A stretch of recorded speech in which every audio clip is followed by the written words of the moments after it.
warahmatullahi wabarakatuh. Shalom, salam namo buddhaya, salam kebajikan dan salam sejahtera bagi kita semua.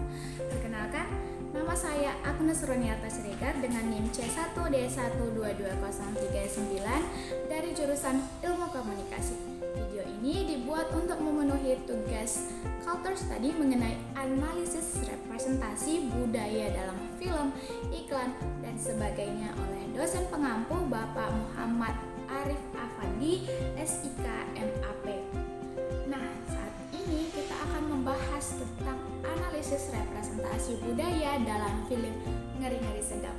Pertama, kita harus tahu dong, apa sih sebenarnya film Ngeri-Ngeri Sedap ini? Saya yakin teman-teman pasti sudah pernah mendengar isu-isu tentang film ini karena pada saat itu film ini sangat booming. Nah, film Ngeri-Ngeri Sedap adalah sebuah drama komedi yang disutradarai dan ditulis oleh Benedict Raja Gugup. Film ini mengisahkan kehidupan keluarga Batak yang tinggal di pinggiran Danau Toba, Sumatera Utara yang memiliki 4 orang anak. Sarma sebagai anak perempuan, Domu, Gabe, dan Sahat sebagai anak laki-laki. Nah, ketiga anak laki-laki ini mereka merantau ke Pulau Jawa, jarang sekali pulang, menyebabkan kerinduan mendalam pada orang tua mereka. Sedikit sinopsis yang bisa saya ceritakan kepada teman-teman adalah bahwa cerita ini dimulai dengan kerinduan Mak Domu dan Pak Domu, yaitu orang tua dari keempat anak ini, tentang ketiga anak yang merantau ke Pulau Jawa. Mereka sangat jarang pulang setelah di 3 tahun mereka merantau. Nah, menjelang pesta syukuran adat Batak pada saat itu yang akan dilaksanakan, Pak Domu dan Mak Domu mulai menghubungi mereka, mengajak mereka untuk kembali pulang ke kampung halaman. Namun ajakan ini ditolak karena ketiga anak ini mereka bekerja di Pulau Jawa. Nah, pada saat itu Pak Domu dan Mak Domu mulai berpikir mencari cara dan mulai memikirkan ide yang ngeri-ngeri sedap untuk membawa anak mereka pulang ke kampung halaman. Nah, mereka berpura-pura ingin bercerai karena suatu masalah. Sebenarnya rencana ini berhasil membawa anak-anak mereka pulang. Namun setelah ketiga anak mereka ini pulang, mereka mulai melihat pertengkaran, ketegangan yang terjadi di dalam keluarga ini. Masalah keluarganya mulai terungkap, menciptakan ketegangan antara anak dan orang tua pada saat itu. Nah, selain tentang keluarga, tentang komedi dalam film ini juga merepresentasikan budaya Batak seperti perbedaan generasi, tantangan yang dihadapi anak-anak untuk mempertahankan hubungan dan tradisi keluarga. Nah, sebenarnya apa sih nilai kearifan lokal yang terbangun dalam film ini? Nah, nilai-nilai kearifan lokal yang disoroti dalam film ini adalah nilai kearifan lokal masyarakat Batak, seperti pentingnya menjaga keharmonisan dalam komunitas dan solidaritas antar tokoh dalam menghadapi ancaman supernatural yang menjadi salah satu tema sentral film ini. Mencerminkan penghargaan terhadap tradisi leluhur dan kepercayaan spiritual yang kuat, serta ritual-ritual adat yang ditampilkan berfungsi sebagai simbol dari nilai-nilai tersebut yang menunjukkan bagaimana sih sebenarnya budaya lokal berperan dalam kehidupan sehari-hari. Nah, dalam film ini kalau teman-teman ingat ada adegan di mana mereka sedang berada dalam acara adat Batak, mereka sedang menortor dan melakukan ritual adat Batak. Dalam adegan ini tampak jelas bagaimana masyarakat Batak sangat menghargai tradisi kearifan lokal. Ritual tersebut bukan sekedar upacara, tetapi juga menjadi momen untuk memperkuat ikatan keluarga dan komunitas. Misalnya saat mereka berdoa bersama sebelum makan. Ini menunjukkan penghormatan terhadap leluhur dan nilai-nilai spiritual yang tinggi. Adegan ini mencerminkan pentingnya menjaga tradisi dalam kehidupan sehari-hari, serta bagaimana ritual adat berfungsi sebagai jembatan antara generasi tua dengan generasi muda. Nah, berikutnya adalah budaya patriarki. Film ini mempresentasikan budaya patriarki yang mengatur dinamika gender dalam masyarakat. Analisis ini menunjukkan bahwa laki-laki sering sekali digambarkan sebagai penguasa dalam keluarga, sementara perempuan dalam posisi subordinasi. Nah, contohnya adalah ketika adegan di mana Pak Domu atau suaminya mulai memutuskan untuk menjual tanah keluarga tanpa sepengetahuan atau tanpa berkonsultasi terlebih dahulu kepada Mak Domu sebagai sang istri.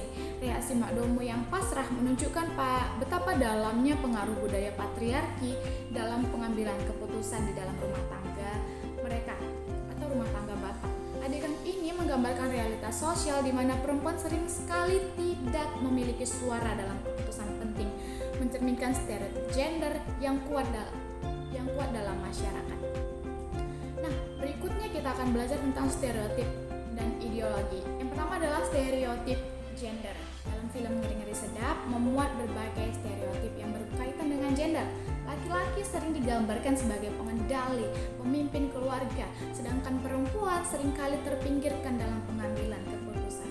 Hal ini menciptakan gambaran bahwa peran gender tradisional masih sangat dominan dalam masyarakat Batak. Contohnya pada film ini adalah ketika adegan Mak Domu melakukan tugas-tugas domestik seperti memasak serta merawat anak. Saat itu Mak Domu sedang memasak dalam acara keluarga sambil mengawasi anak-anaknya. Nah, hal ini membuat stereotip bahwa perempuan harusnya bertanggung jawab pada peran domestik atau atas urusan rumah tangga. Representasi ini menciptakan gambaran bahwa peran perempuan terbatas pada ranah domestik, mengabaikan potensi mereka yang ada di luar itu. Ini menunjukkan tantangan yang dihadapi perempuan dalam memperjuangkan kesetaraan gender. Berikutnya ada ideologi budaya. Melalui representasi budaya Batak, film ini juga mengangkat isu-isu terkait kapitalisme dan legitimasi kekuasaan. Praktik-praktik sosial yang ditampilkan tidak hanya merefleksikan kearifan lokal, tetapi juga menunjukkan bagaimana sih sebenarnya nilai-nilai tersebut dapat terpengaruh oleh dinamika modernisasi dan globalisasi. Contohnya pada saat salah satu dari anak-anak mereka ingin menikahi wanita Sunda. Nah, jika dalam modernisasi Batak dan Sunda itu bisa-bisa saja menikah begitu. Tetapi dalam budaya Batak, wanita Sunda dengan laki-laki pertama dalam keluarga Batak itu akan sedikit ditentang oleh orang tua, karena kedepannya anak laki-laki Batak akan meneruskan segala budaya, segala tradisi Batak yang ada begitu. Jadi membutuhkan sosok wanita Batak pula yang harusnya sudah mengerti dari lama tentang tradisi budaya Batak. Sedangkan jika dari wanita Sunda ini perlu belajar membutuhkan waktu lebih banyak untuk belajar tentang budaya Batak, dan mungkin itu akan sedikit menyulitkan keluarga begitu. Sebenarnya hal-hal ini jika dipandang adalah dinamika yang sangat-sangat besar antara modernisasi dengan budaya, dan itulah yang coba ditampilkan dalam film ini. Nah, kita sudah berada di akhir dari video ini. Jadi saya ingin merumuskan kesimpulan bahwa film ini tidak hanya menyajikan kisah yang menarik tentang keluarga, tetapi juga menyentuh isu-isu sosial seperti representasi budaya Batak dengan menyoroti nilai-nilai kearifan lokal, stereotip gender, serta konflik antara tradisi dan modernitas. Film ini memberikan perspektif yang luas tentang kehidupan masyarakat Indonesia saat ini. Melalui contoh-contoh adegan tersebut, penonton diajak untuk merenung kembali, mengingat kembali peran budaya yang terbentuk dan yang membentuk identitas dan dinamika sosial di tengah perubahan zaman saat ini. Nah, teman-teman dan Bapak, ini adalah akhir dari video saya. Terima kasih atas atensi dan terima kasih telah menonton video ini sampai selesai. Lebih dan kurangnya mohon dimaafkan. Semoga apa yang saya sampaikan, apa yang saya uraikan di sini bisa mengingatkan kita, bisa membuat kita lebih belajar lagi tentang pasti representasi budaya, dan pasti akan selalu ada representasi budaya yang ingin ditampilkan, terutama ketika kita menyadari bahwa kita tinggal di Indonesia, di negara yang memiliki banyak sekali budaya. Dan segini aja video saya hari ini. Terima kasih dan sampai jumpa.